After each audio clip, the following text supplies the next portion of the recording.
All right, it's another program design meeting with the master of disaster, the prince of punch, the the fresh, the freshness from Corning, Elmira area. Jeremy Purefoy, take it away, man. What's going on? What's up? What's up? We are on week 33. Yes, week 33 is crazy. Friday, Monday, Wednesday, we're gonna do 30 on, 10 off, 4 times around. You'll see more, lateral work on here. Therefore, since we're going around 4 times around, we get both sides twice on this one. So usually a little longer workout, so you can make it a quicker warm up. Demos should be pretty easy though. So we have exercise one will be your double or your dumbbell lizard pose with a alternating T stabilization. So working at the rest region of the back and getting hip mobility work. They call it the world's greatest stretch. All right. So getting a lizard pose, bringing a leg on the outside of the elbow. And then when you're getting that T stabilizer, you want to make sure that the leg that is up. So you bring your right leg up to your right elbow, your right hand goes back, keep your eye on the prize. So you don't want to throw your arm back. You want to follow your eyes, your hands with your eyes. All right. So make sure you actually get the head rotating as well. Hey, eyes on the prize. Get it? Got it? Got it. Good. All right. Number two, you have your Bosu ball, skater switches. This one you can definitely challenge pace.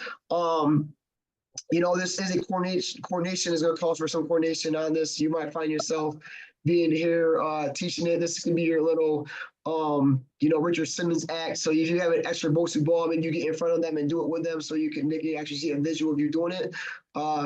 Although they might have the CloudFit TVs too, but like just being in front of them doing it too might be even better for them to kind of get the rhythm down. So it's 3 hops on as you step on it, 3 hops on the opposite side for that. However, if that is too much, they can just stick to one side and again go on 4 times. So hit both sides, getting that skater off the ball. Then we're gonna go into a brand new one. We have your high-low reverse lunge. I just did the video out for that. So to get some front-loaded work on this one, so lightweight at the top, heavier weight at the bottom. Okay, so help you keep your torso tall, so you get more core engagement with that front load. It makes you fill the gap. You want to fill the gap with the kettlebell below. So if the kettlebell's in your left hand, the heavy one, your left knee comes down to the ground. Your left knee did not stay up. All right, so fill the gap. And then we're getting screwy. It's been a while. We haven't done this in a long time. Corkscrew push-up. I know it's one of Cindy's favorites. Oh, sounds terrible. We're gonna uncork New York. Let's go. Uncork it, yeah. Pop some champagne. So elbow's still locked in, and again, this is another one that you want to still rotate your head to. So just like as you go into that course, whatever way you're rotating, make sure your face follows with it. That one's better than the dive bomber. Well, we got dive bomber the next day, so I'm giving you all your favorite ones. Oh my gosh, all the ones I can't even hardly demo. And then we got your T row on this one. Follow the head again, come up, get that single arm row with the T row. The more upper you are, the easier it'll be. Walk your feet in towards the wall, or the anchor point will make this one more aggressive. All right, so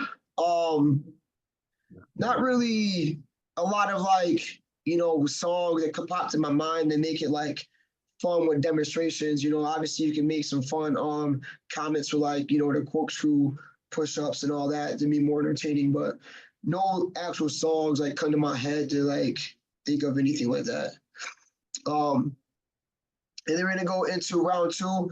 We're keeping it light with the dumbbells, which is nice. So on this one, you come into the dumbbell high plank iso squat. So as you come to iso squat, iso soar, you're gonna get that front raise. So making sure when they're doing the iso squat, again, is another test of hip mobility, that their weight should be in their heels, especially when they hop up. A lot of times they want to come onto their toes, but make sure they're on their heels when they're in that squat, and then they get that front raise. I'd much rather see them too if they feel like they're compromising form on that. As you come out the high plank, is they can still come up into a squat, but instead of trying to do the front raise while they're in the squat, have them stand up, get their front raise at the top, and then go back down to the floor. If you have a plyo box nearby, it's a good station to have, even with the T stabilization, have them be able to do the movement from elevated surface, reading dumbbells on to the box. As they hop in, they can come up with that front raise. If we're not going all the way down to the floor. I gotta go on and call the time. And we're gonna go into it. This is definitely one of Cindy's favorite workouts right here. I made you host. You got your diagonal crunch. So keep your knee bent. You want to bring your lower part of your back on the ball because it's gonna feel awkward. So instead of trying to go on top of the dome, the basketball dome, have your back come more to like the side of it and have the knee bent as you come across. So it's the opposition. So right hand to left leg as you cross it with that diagonal motion. Reach back as far as you can to get that nice stretch and it'll come up with that diagonal crunch. Now, if you're not working with the ball, they can do this from the ground. And also an elevated surface, for a plyo box. And then for a kettlebell, we're gonna have your twist, pivot, overhead press. So you're just gonna start with a kettlebell front loaded, okay? Anytime we do a front load, with a kettlebell on the back of our wrist, I like to give like a good, nice coaching cue to say, if you have any nice watches on, have the face of the watch on the inside of the wrist, or not resting the kettlebell on the wrist. So that's just a good little pointer to give to people, just a different touch there, so you're not smacking the kettlebell on the back. So you're just gonna pivot your foot, make sure you pivot the foot, get that rotation, and bicep to air on the press. I see when we do anything in that rotation, lots of people want to come out front, they press it here. But again, you still want to focus on that vertical push, so go straight up above the head. Issues with that, go with that bicep curl.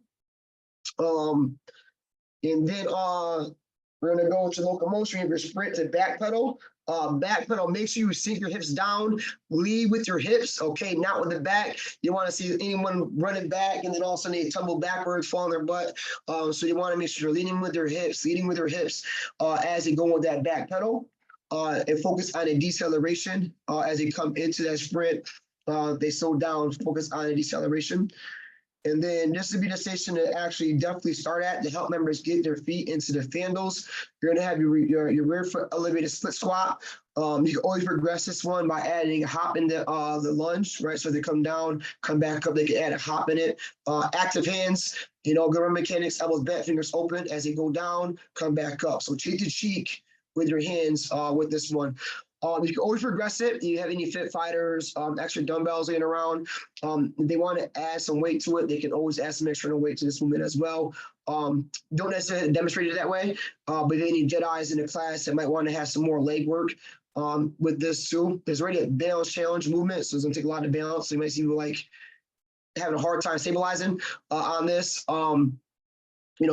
Just having this, again, focus on their body weight. Also, they can always too, if you're not comfortable going into a TRX strap, to have like a lower plyo box so they can go into more like a Bulgarian split squat, still get the foot elevated, but take away from the balance challenge of the TRX straps. They can put their foot up onto a box.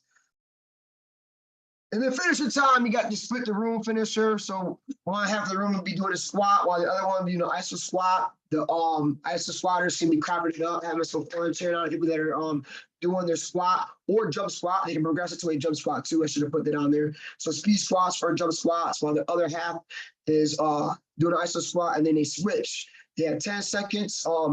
Within that transition is little. If you have one coach, it'll be harder. But if you have two coaches, to kind of communicate on, all right, in that 10 seconds, I'm going to show you the high plank in the, okay. High plank while the other person is doing like the push-ups, right? So it's easier for them to, so also as long with demonstrations with the finisher, you just show it within that transition period. And then again, they switch, you get your leg raised, just straight up, down, no need to hip raise, to bring your leg straight up. You can do alternating if that's better on their back. Hands in their lumbar region of their back if they need that back support. And then they do a 6-inch hold for isolation. So you're gonna have isolation and you're gonna have a dynamic movement going on within the finisher. 25 on, 5 off, and then you got 10. Okay, you do that 2 times. If you need a fixation, you add the jam balls. You have a jam balls 180 slam. You can do any songs that have slams on it. Like mine is Onyx. Let the boys be boys slam. You get your bend over pushaways for a fixation if needed. If your class sizes become too crowded. And that is your Friday, Monday, Wednesday workout. Any questions, comments, concerns? Love it. Love it. That's it. Boom. I love it.